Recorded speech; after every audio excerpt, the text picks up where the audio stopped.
बिस्मिल्लाहिर्रहमानिर्रहीम।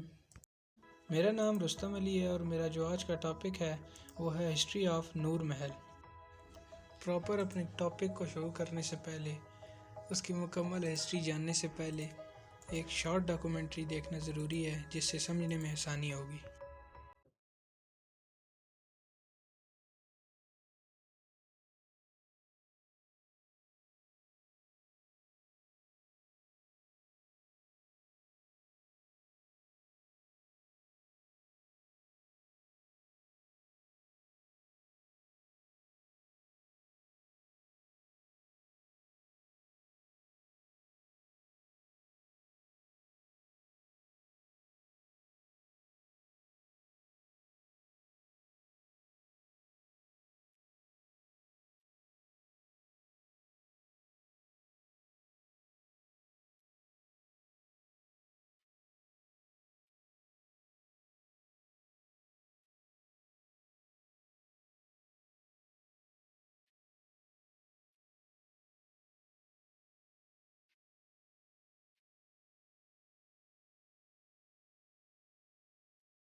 तो आइए अपने मेन टॉपिक को शुरू करते हैं। Let's get started.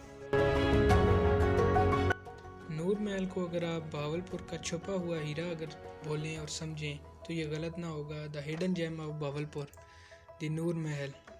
ये वो महल है जो रियासत बावलपुर के 5वें हुक्मरान नवाब सर मोहम्मद सादिक ने बनवाया था। सर मोहम्मद सादिक कौन थे? ये रियासत बावलपुर के 5वें हुक्मरान थे। रियासत बावलपुर के नवाबों के पास बहुत दौलत थी। उन्होंने अपने इलाके की तरक्की के लिए दिल खोल कर इसे इस्तेमाल किया और साथ साथ अपने शायान शान महलात भी तामीर करवाए। रियासत तो न रही मगर इसकी कहानी सुनाने के लिए इन हुक्मरानों की तामीर करदा इमारतें ज़रूर मौजूद हैं। सर नवाब मोहम्मद सादिक को बावलपुर रियासत का शाहजहाँ भी कहते थे। वो इस वजह से क्योंकि उनको भी शाहजहाँ की तरह खूबसूरत इमारतें बनाने का शौक़ था।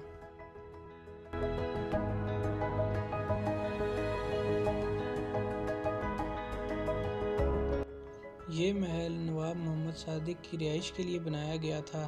ताहम वो इस महल में नहीं रहते थे क्योंकि शाही ख़ानदान किसी कब्रिस्तान के करीब रहने को तरजीह नहीं देता था। इस महल को बाद में सरकारी मेहमान खाने के तौर पर इस्तेमाल किया गया।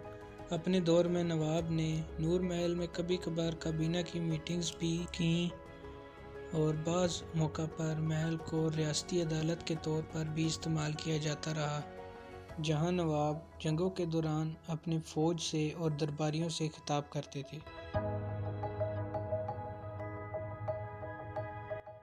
नूर महल एक कशादा बाग के वस्त में बनाया गया था जिसमें पानी का टैंक और फव्वारे थे। ये तहखाने समेत 32 कमरों पर मुश्तमिल है।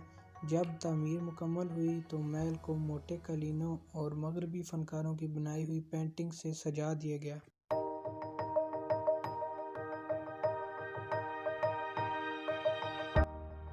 दो मंजिला महल में शानदार फर्नीचर और फानूस और अलमारी जैसे बेहतरीन फर्नीचर मौजूद थे जो दरामद किए गए थे, जबकि इसके असले खाना में असले का भरपूर ज़ख़ीरा भी मौजूद था। मुग़ल रवायत के एक हिस्से के तौर पर महल के अंदर कुछ तलवारें और मशकें भी नुमाइश के लिए रखी गई हैं।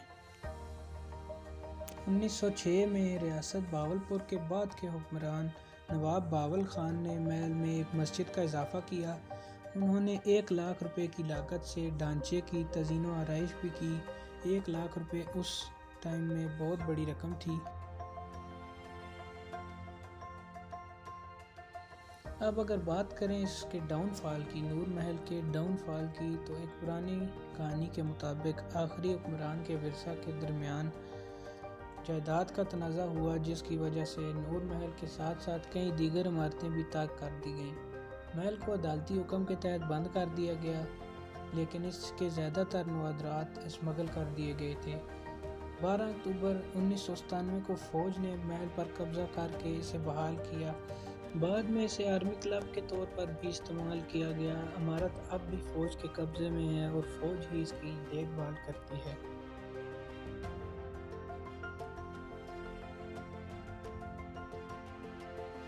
मौजूदा दौर में आप एक छोटी सी रकम का टिकट खरीद कर नूर महल की सैर कर सकते हैं।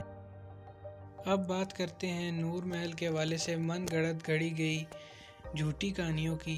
कोई कहता है कि नवाब साहब ने अपनी बेगम के लिए ये महल बनवाया था और उनकी बेगम का नाम नूर था, तो इस वजह से इस महल को इसी निस्बत से नूर का नाम दे दिया गया, नूर महल। साहिबजादा कमरुज़्ज़मान अब्बासी के मुताबिक नूर महल में नूर का नाम इसलिए रखा गया क्योंकि इसको बनाते वक्त इस बात का ख़ास ख्याल रखा गया था कि रोशनी के आने और जाने के लिए कुशादा रास्ते महज इसी वजह से बनाए गए थे कि रोशनी आसानी से अंदर आ सके। और इसके अलावा जितनी भी मनगढ़ंत कहानियाँ हैं वो सब झूठी हैं। आपकी समातों का बहुत बहुत शुक्रिया। जो मेरी रिसर्च के मुताबिक मुझे इन्फॉर्मेशन मिली वो मैंने अपनी तरफ से पहुंचाने की पूरी कोशिश की। Thanks for watching. जज़ाकल्लाह।